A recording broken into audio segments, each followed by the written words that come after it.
Viewers, आज हम discuss करेंगे गैस्ट्रिक अल्सर के बारे में। इसको मैदे का अल्सर बोलते हैं।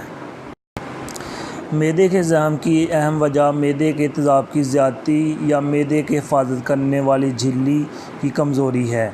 ये दोनों वजूहात इकट्ठे भी अल्सर पैदा कर सकती हैं।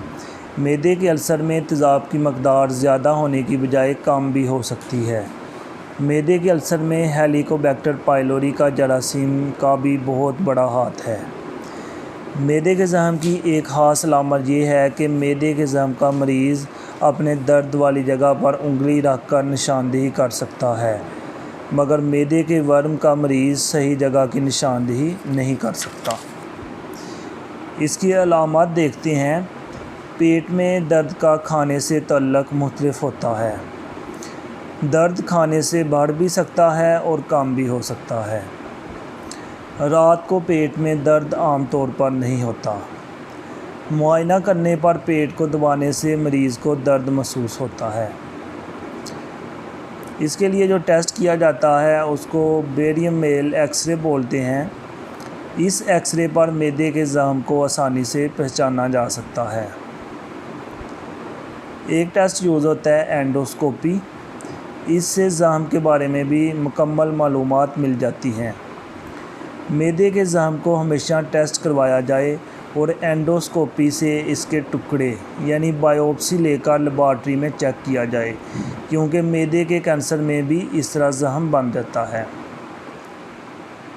इसकी मज़ीद पेचीदगियाँ हो सकती हैं। खून का जारी होना, मैदे में सुराख हो जाना, मैदे के ज़ख्म का पुराना हो जाना, या फिर मैदे की बैरूनी सुराख की बंदिश। इसके इलाज के लिए मुख्तलिफ़ मेडिसिन इस्तेमाल की जाती हैं। आम इस्तेमाल होने वाली मेडिसिन जिसको आप घर पे भी यूज़ कर सकते हैं अगर इस तरह का प्रॉब्लम हो, एक सिरप है म्यूकेन। आप इसको इस्तेमाल कर सकते हैं। 2 से 6 चम्मच आप 1 घंटा पहले और 3 घंटे बाद और रात को सोते वक्त। इसके अलावा एक सिरप है अल्सेनिक। ये आप 2 चम्मच नाश्ते से 1 घंटा पहले और 2 चम्मच रात के खाने से 1 घंटा पहले इस्तेमाल कर सकते हैं।